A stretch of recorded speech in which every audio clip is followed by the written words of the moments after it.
Hello, welcome to my kitchen. I'm Ann Schlegel and I'm so glad that you're joining me here today. Well, it's getting close to Christmas, and for me, that means making lots of wonderful treats for my family and friends. So one of the things that I'm making today is a Christmas cookie. It's a no-bake Christmas cookie, so it's very quick and easy to prepare. It's a kind of cookie that I enjoyed from my childhood, and it's called Marshmallow Mosaic Cookies.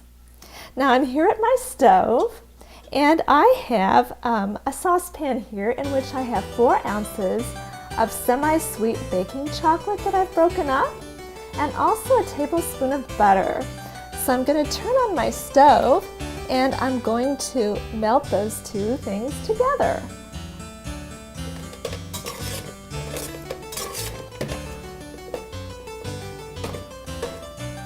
So this is a Christmas cookie that I remember eating as a young girl.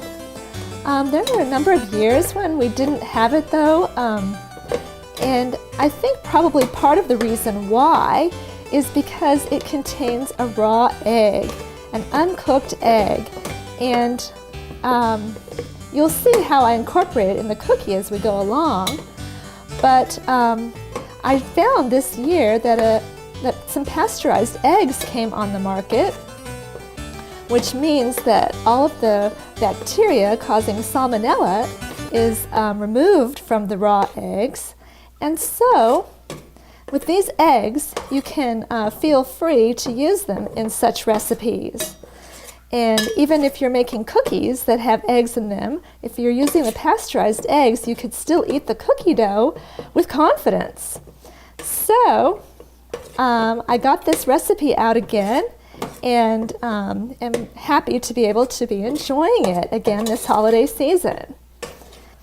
And I'm melting the chocolate and the butter in a saucepan rather than in the microwave, because I think that melting it this way, the pan retains the heat more, as does the mixture.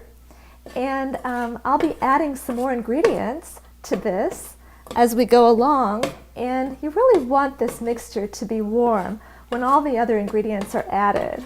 And it just has worked out better for me to do it on the stove, just like my grandma did. So this is coming along very nicely. As soon as this is all melted, you can join me over on my kitchen island, and we will get everything else incorporated.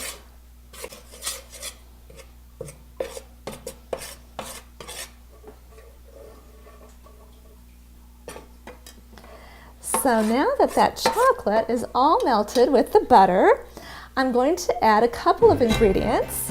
I'm going to add the pasteurized egg, and I'm going to add a cup of powdered sugar. And now I'll stir that into the chocolate and the butter till it's nice and smooth. Oh, this smells so good. So nice and chocolatey. That looks great. And now I'm going to add a 10-ounce bag of miniature colored marshmallows. So we'll pour the contents in to the saucepan, and we will stir that in really, really well till all of the marshmallows are nice and coated with the chocolate mixture.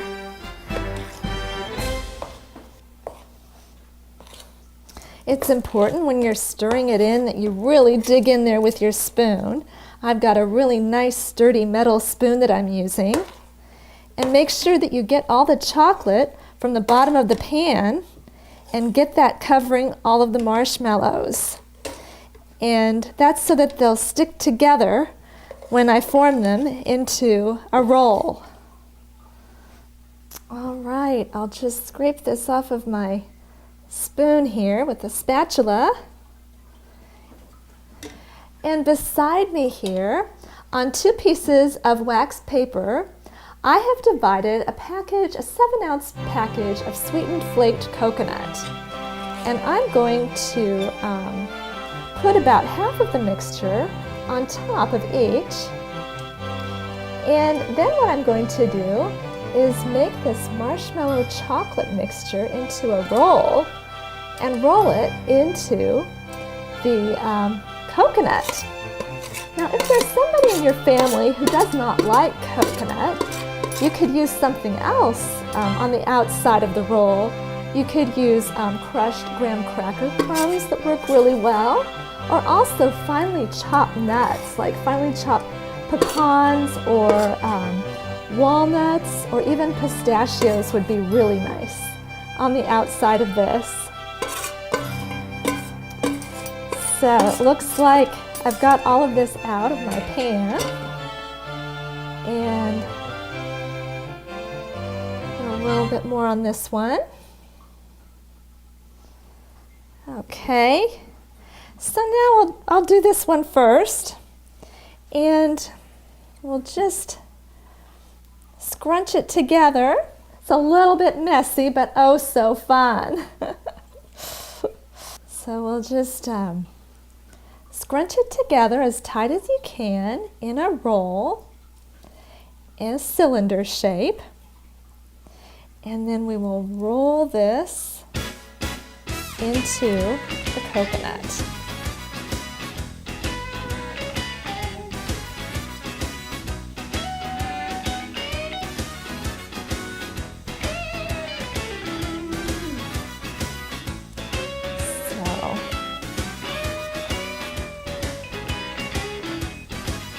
And then you can always just place some coconut on some of the spots if you want.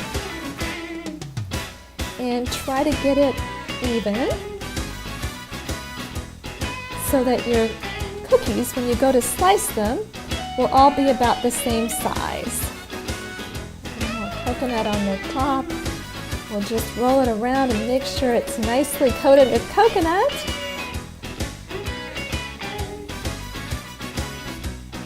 Okay, that looks really good. All right, so now I'm just going to use the same piece of wax paper and roll this up in the wax paper, and I've got a little extra coconut here. We'll just transfer that over to the next one that I'll make for now.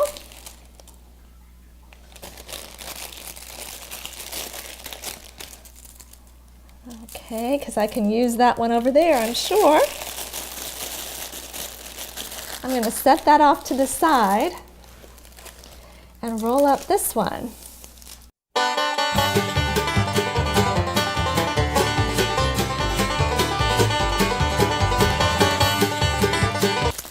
And next step is to put these in the freezer. So I'm just going to wash off my hands first. They're a little bit messy. So join me back here when we'll put them in the freezer.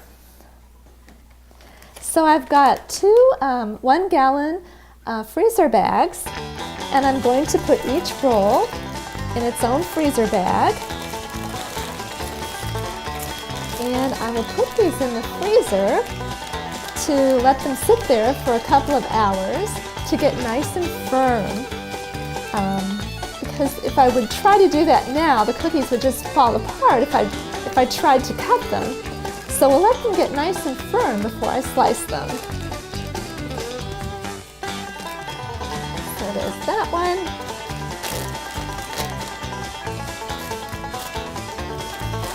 And we'll get the other one.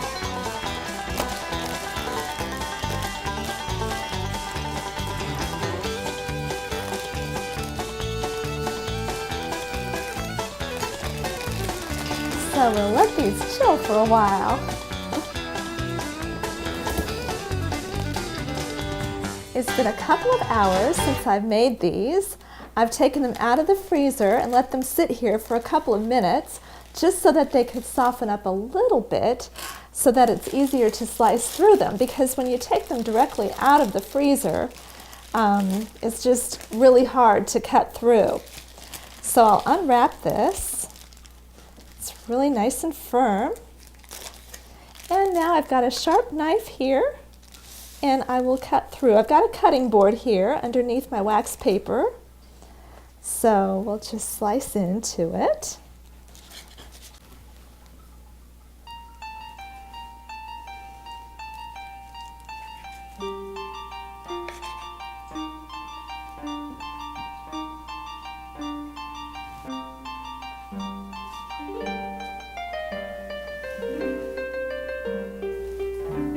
If you're not going to eat these right away, they should be stored in the freezer.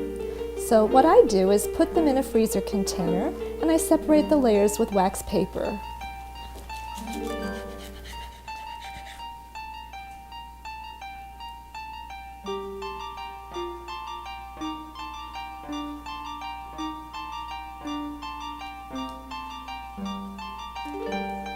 So sometimes between cuts, I will clean off my knife with a damp paper towel because the chocolate sometimes smears across the marshmallows.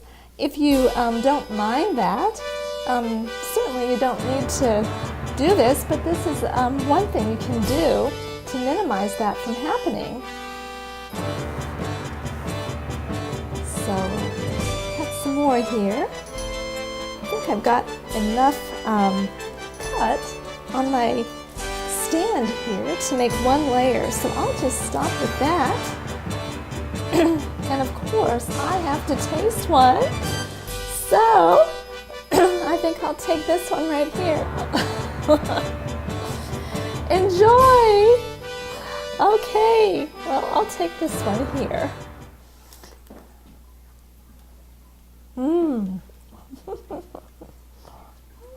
Oh, those are so good. Eating this brings back so many good memories of Christmases past when I was a young girl. And my grandma would serve these on Christmas Eve. Such a treat. These are fun, these are easy to make, and now I hope that you have fun making them too. Enjoy.